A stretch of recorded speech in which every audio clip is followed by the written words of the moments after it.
IPL കിരീടവുമായി IPL-ൽ നിന്നും രാജകീയമായി തന്നെ വിരമിക്കുകയെന്ന Chennai super കിങ്സിന്റെ മുൻ ഇതിഹാസ നായകൻ MS ധോണിയുടെ മോഹം ഒലിഞ്ഞിരിക്കുകയാണ്. ക്യാപ്റ്റൻ അല്ലാതെ വെറും താരം മാത്രമായി ഒരു IPL ട്രോഫി ഇത്തവണ നേടാൻ സാധിക്കുമെന്ന ശുഭപ്രതീക്ഷയിലായിരുന്നു അദ്ദേഹം. പക്ഷേ നോക്കൌട്ടിന് തുല്യമായ അവസാന റൗണ്ട് മത്സരത്തിൽ റോയൽ ചലഞ്ചേഴ്സ് ബാംഗ്ലൂരുവിനോട് 27 റൺസിന് തോറ്റ് CSK പുറത്താവുകയായിരുന്നു. മികച്ച നെറ്റ് റൺ റേറ്റിന്റെ പിൻബലത്തിൽ RCB പ്ലേ ഓഫിലേക്ക് മുന്നേറുകയും ചെയ്തു. മത്സരത്തിൽ ധോണി ക്രീസിലുള്ളപ്പോൾ CSKയ്ക്ക് വിജയപ്രതീക്ഷയുണ്ടായിരുന്നു.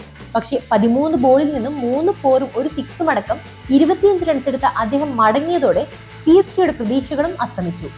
CSK ടൂർണമെന്റിൽ നിന്നും പുറത്തായതിന് പിന്നാലെ ധോണിക്കെതിരെ ഒരു വിഭാഗം ആരാധകർ വിമർശനവുമായി രംഗത്തും വന്നിരിക്കുകയാണ്. കിരീടമില്ലാതെ ധോണിക്ക് പടിയിറങ്ങേണ്ടി വന്നതിൽ ഒരു സഹതാപവും തങ്ങൾക്കില്ലെന്നാണ് അവർ ചൂണ്ടിക്കാണിക്കുന്നത്. ധോണിയുടെ അത്യാർത്തിക്ക് ലഭിച്ച ശിക്ഷയാണ് ഇതെന്നും കഴിഞ്ഞ സീസണിൽ അദ്ദേഹത്തിന്റെ ക്യാപ്റ്റൻസിയിൽ CSK 5ാം കിരീടം ഉയർത്തിയപ്പോൾ എന്തുകൊണ്ടാണ് വിരമിക്കാതിരുന്നതെന്നും ആരാധകർ സോഷ്യൽ മീഡിയയിൽ തുറന്നടിക്കുന്നു. MS ധോണിയോട് ഒരു സഹതാപവും ഞങ്ങൾക്കില്ല. അത് അദ്ദേഹം ചോദിച്ചു വാങ്ങിയ ശിക്ഷയാണ്. കഴിഞ്ഞ സീസൺ ധോണിക്ക് വേണ്ടി കുറയ്ക്കപ്പെട്ടതായിരുന്നു. ടൂർണമെന്റിലുടനീളം വലിയ ഹൈപ്പാണ് ധോണിയുമായി ബന്ധപ്പെട്ടുണ്ടായത്. ത്രില്ലിംഗ് ഫൈനലിൽ അദ്ദേഹം കപ്പ് നേടുകയും ചെയ്തു. കളി മതിയാക്കാൻ അതിലും നല്ലൊരു മുഹൂർത്തം ധോണിക്ക് ഇല്ലായിരുന്നു.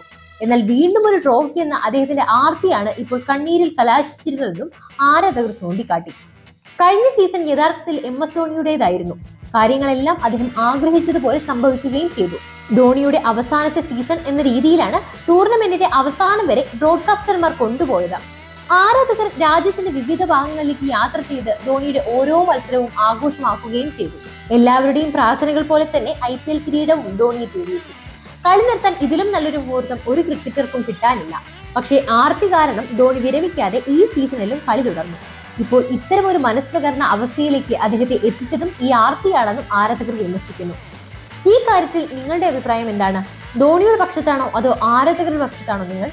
എന്ത് തന്നെയായാലും കമന്റ് ബോക്സിൽ എഴുതൂ.